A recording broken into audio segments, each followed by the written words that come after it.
कैसे हैं दोस्तों? जय हिंद। आज हम rich dad poor dad book के पार्ट 14 के बारे में बात करेंगे, जिसका टॉपिक है पैसों के लिए मत काम करो, पैसों से काम करवाओ। Don't work for money, make money work for you. अगर आपने इस बुक के पिछले भाग को नहीं सुना तो मैंने डिस्क्रिप्शन में प्लेलिस्ट डाल दिया है। आप वहां जाकर rich dad poor dad book के सारे भाग सुन सकते हैं। अगर आप हमारे चैनल पे नए हैं तो हमारे चैनल को सब्सक्राइब कर दे, और आपको हमारी यह ऑडियो बुक अच्छी लगी हो तो आप अपना प्यार भरा लाइक भी दे सकते हैं।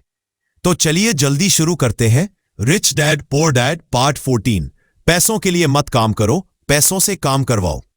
रॉबर्ट अब समझ चुका था कि सीखना ही असली अमीरी का रास्ता है, पर आज रिच डैड ने उससे एक और बड़ी बात कही। अगर तुम पैसे के लिए काम करोगे तो तुम हमेशा पैसे के गुलाम रहोगे, लेकिन अगर तुम पैसे को अपने लिए काम करना सिखाओगे तो तुम उसके मालिक बन जाओगे।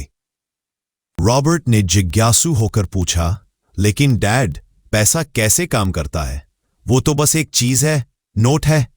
रिच डैड मुस्कुराए। यही गलती ज्यादातर लोग करते हैं। वो पैसा सिर्फ नोट समझते हैं, टूल नहीं। पैसा एक मशीन की तरह है।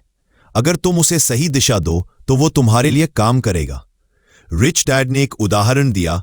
देखो, ज्यादातर लोग सुबह से रात तक काम करते हैं ताकि उन्हें सैलरी मिले। सैलरी से वो बिल भरते हैं, ईएमआई देते हैं, और महीने के अंत में फिर जीरो पर आ जाते हैं। यही है रैट रेस।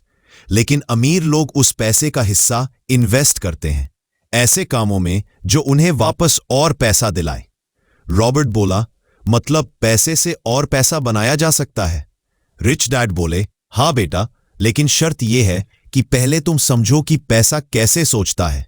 उन्होंने कहा, poor people work hard for money, rich people make money work hard for them. Robert अब ध्यान से सुन रहा था। रिच डैड ने कहा, जब भी तुम्हारे पास पैसा आता है तो तुम सोचो कि मैं इस पैसे को कैसे मल्टीप्लाई कर सकता हूं, ना कि मैं इससे क्या खरीद सकता हूं। उन्होंने बोर्ड पर लिखा, स्पेंड एंड इन्वेस्ट ग्रो। अगर तुम खर्च करते हो तो पैसा खत्म होता है, अगर तुम इन्वेस्ट करते हो तो वो बढ़ता है।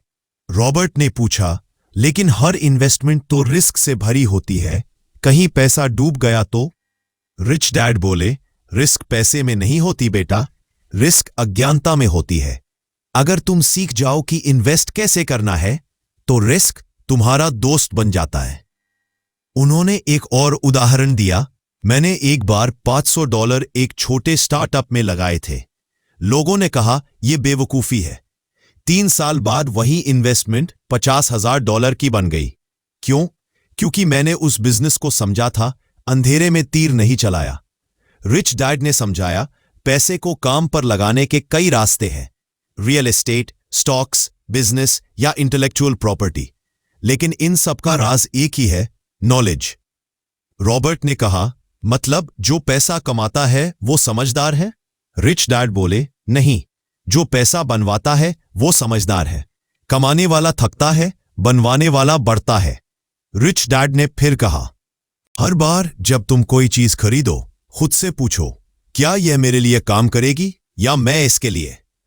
रॉबर्ट ने सिर हिलाया। अब उसे एहसास हो गया था कि दुनिया के ज्यादातर लोग अपनी पूरी जिंदगी पैसा कमाने में बिता देते हैं, लेकिन कभी ये नहीं सोचते कि वो पैसे से क्या करवा सकते हैं। रिच डैड ने कहा, पैसे को नौकरी मत दो, उसे जिम्मेदारी दो, उसे सिखाओ कि वो तुम्हारे लिए और पैसा लाए। रॉबर्ट ने कहा, लेकिन शुरुआत कैसे करें? रिच डैड ने बोले, छोटे से शुरू करो, थोड़ा बचाओ, थोड़ा इन्वेस्ट करो, पर सबसे जरूरी सीखते रहो। उन्होंने जोड़ा, हर डॉलर को एक कर्मचारी की तरह समझो। अगर वो तुम्हारे लिए काम नहीं कर रहा तो वो आलसी है। रॉबर्ट हंसा, लेकिन उसकी आंखों में चमक थी। उसे समझ में आ गया था कि अब उसे अपनी सोच बदलनी है। अब वो जान चुका था कि पैसा सिर्फ जेब में नहीं, दिमाग में होता है, और जिसने पैसे को सोचने की ताकत से नियंत्रित करना सीख लिया वो कभी गरीब नहीं रह सकता। अगर आपको हमारी ये वीडियो अच्छी लगी हो तो हमारे चैनल को लाइक, सब्सक्राइब और शेयर करें। ये वीडियो देखने के लिए धन्यवाद, और हाँ, अपने कमेंट करना ना भूलें। आपके कमेंट का इंतजार रहेगा।